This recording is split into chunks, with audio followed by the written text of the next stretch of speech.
સુરત મહાનગરપાલિકાએ જૂના ઓવરબ્રિજના સર્વેની કામગીરીની શરૂઆત કરી। માહિતી મુજબ સર્વે માટે ડ્રોન કેમેરાની મદદથી શહેરના અલગ અલગ બ્રિજનો ચિતાર મેળવવામાં આવ્યો।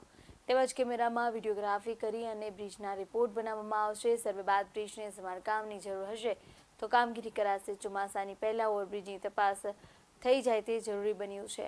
જાણીએ સમગ્ર વાત વિશે। અત્યારે સુરતમાં જે બ્રિજને લઈને સર્વે ચાલી રહ્યો છે એ કઈ રીતે ચાલી રહ્યો છે અને ક્યારથી આ ચાલુ છે? સર્વે એમ તો ગયા વર્ષથી શરૂ થયો અને વર્ષ 2022માં મોરબી દુર્ઘટના બની ત્યાર પછી ગુજરાત રાજ્ય સરકારનું નોટિફિકેશન આવ્યું કે તમારા શહેરમાં જેટલા પણ બ્રિજ હોય તે બધા બ્રિજોના જાળવણી અને મરામત કરાવવા માટે સર્વે કરાવવો જરૂરી છે।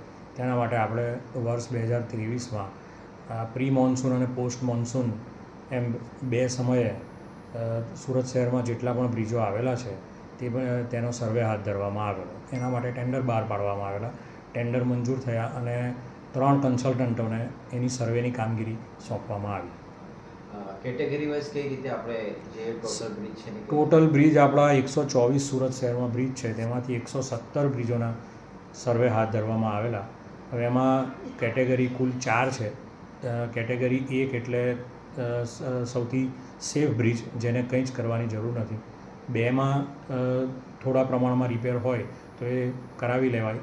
3 નંબરની કેટેગરી એવી કેટેગરી છે કે જો એમાં સમાવેશ થતો હોય બ્રિજનો તો એને ફર્ધર ડિટેલ ઇન્વેસ્ટિગેશન કરાવવું પડે અને એના રિપેરિંગ અને જાળવણીના અંદાજો તૈયાર કરીને એની જાળવણી કરવાની થાય।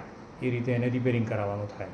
અને 4 નંબર એટલે ઇમિજિએટ ઇફેક્ટથી એને રિપેરિંગ કરાવવાનું અને એને બ્રિજનો વપરાશ તાત્કાલિકના ધોરણે બંધ કરાવવાનો થાય।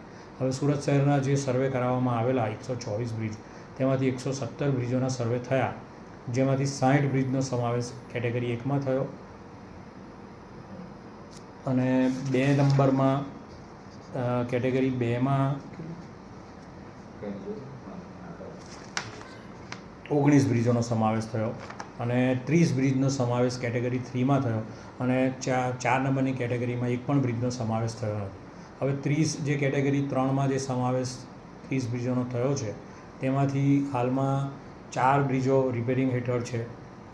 બીજા 10 બ્રિજોનું ટેન્ડર આવી ગયા છે અમારી પાસે અને બાકીના જે છે તે રિપેરિંગના સર્વેના અલગ અલગ સ્ટેજ પર અત્યારે કાર્યરત છે। અને આ જે બ્રિજો છે એમાં જે પહોંચી નથી શકાતું ત્યાં કઈ રીતે સર્વે? બ્રિજોના સર્વે દરમિયાન કન્સલ્ટન્ટોના માણસો મારફત સર્વે કરાવવામાં આવે છે। એમાં જે હાઇટવાળી જગ્યા છે કે જ્યાં ઇઝીલી સર્વે ન થઈ શકે, વિઝ્યુઅલ ન થઈ શકે તેવી જગ્યાઓ પર કન્સલ્ટન્ટ મારફત ડ્રોનનો અને એવી ટેકનોલોજીનો હમણાં ઉપયોગ કરવામાં આવી રહ્યો છે। PS9 TV ન્યૂઝ સાથે પરેશ રાઠોડ, સુરત।